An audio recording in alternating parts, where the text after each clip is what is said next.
What's going on, everybody? You back rocking with your boy Sweet Science. You on the air. Subscribe to the channel. Beat the like button up. Make sure you hit the bell icon for all your post notifications, because we're going to talk about it. So the WBO has just ordered Terrance Crawford to face off against two-time champion Showtime Shawn Porter. So we get to revisit this fight and this subject because I did a video about this fight a while ago on my channel. So I'm just gonna give my take on it again now that a little time has passed and tell you what I think and my thoughts on the fight. Now, we all know Terrance Crawford is a top 3 pound-for-pound fighter in the world. He was undisputed at 140, I do believe. Maybe 135. He's been at welterweight for 4 years. And he hasn't fought much top 10 guys. Still a great talent. Still a dog.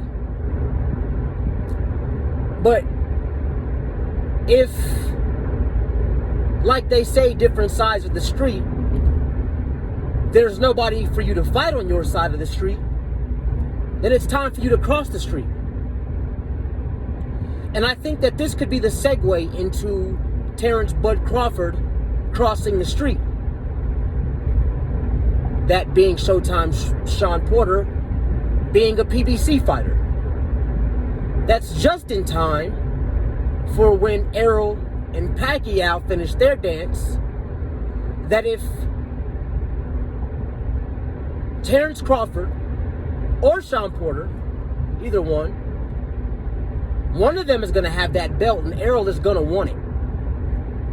So this is a perfect setup fight for Undisputed at 147.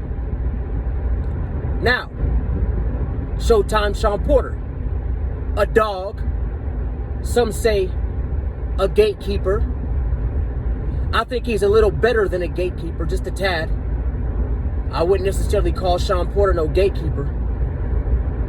Some people had him winning that fight against Errol Spence. To be completely honest, I had it a draw, but that's just me. They edged it to Errol, but there were people that wouldn't be mad if you gave it to Showtime Shawn Porter. Shawn Porter's a great talent. He got beat by Kell Brook. He got beat by Errol Spence Jr. I think that he lost to Ugas in his face-off that he had with Ugas, where Shawn Porter was the WBC champ. Ugas indeed should have been the WBC champ in that fight because I feel like he beat Shawn Porter. Shawn Porter has a come-forward style. He was doing a lot of running, which was unusual and ironic. We weren't used to seeing anybody, make Shawn Porter back up, use his feet as far as dancing around, and do anything other than come forward. So I feel like Ugas beat him, but nevertheless, Shawn got the dub on paper for that fight, into which he went on to lose it to Errol Spence Jr., into which, again, I am restating that I think that I had that fight a draw. Shawn Porter versus Errol Spence Jr. Shawn Porter surprised me. That fight let me know that Shawn's not necessarily a gatekeeper. If Shawn Porter focuses and dedicates himself, he could beat anybody on any given night. I think Shawn Porter is a very good fighter. Now, I made a prediction on the last time I spoke on this subject, and people jumped in my comments talking shit, and I guess we will see. If I'm wrong, I'm wrong. All my prediction videos where I've been wrong on my channel, if there are any, as far as the outcome or maybe something in specific that I predicted that I was wrong on, I don't delete them. I don't take them down. I leave them up. So, if I make a mistake, I make a mistake. If I'm wrong, I'm wrong. So now with that said, let me give my assessment. I think there's a problem with Terrance Crawford and something that he does in the ring. And that thing is Terrance Bud Crawford sometimes fights with his ego. And what I mean by that is when you hit Bud, especially if you hit him good, he has to almost, it seems, get that get back. He has to get that lick back. He has to get you back. That could spell trouble in a fight with Shawn Porter. I said in my last video where I touched on this that I believed that Shawn Porter is going to stop Terrance Bud Crawford. That's my prediction for that fight. And here's why. With the tendency that Bud has to get angry when he gets hit, look for revenge when he gets hit, that is almost tailor-made and a perfect setup for someone like Shawn Porter, who's a come forward, and Shawn Porter can catch you. They say that, you know, that knockdown that Errol got on Shawn in the 11th, forgetting that in that fight, there was a point in time that Shawn had Errol in a lot of trouble, and Errol was extremely wobbly. He had to grab on to Shawn.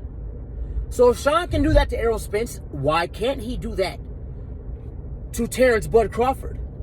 I feel like Bud gets hit more than Errol. Look at the Igas Kavanakis fight. They say that was a slip, but Bud went down. That was a knockdown by Igas Kavanakis, and I know Shawn Porter hits harder than he does. So what I'm saying is, when Bud falls back into that tendency, which he always does, he has no reason to change it because he hasn't lost any fights. When he does that, I think he's going to get extremely hurt, buzzed, dazed, dizzied by a Shawn Porter shot, probably to the face. And then I think Shawn Porter knows when to go for the kill. So, that's my prediction. I think this is an amazing fight for boxing. This is a superb fight for boxing. I love the WBO for this. So, yeah, man. That's my prediction for Errol. For Showtime, Shawn Porter versus Terrance Bud Crawford. I got Shawn Porter by stoppage. First 2 rounds are fill-out rounds. 3rd round, Bud's going to feel Shawn's power. Shawn's not going to respect Bud's power in the 3rd round. 4th round, Shawn's going to turn it up. 5th round, they're going to fight. 6th round, they're going to fight. 7th round, they're going to fight. 8th round, Bud's going to get clipped. 9th round, Bud's going to survive. 10th round, Shawn's going to stop him. Again, you rocking with Sweet Science Show on the air. Subscribe to the channel. Beat the like button up.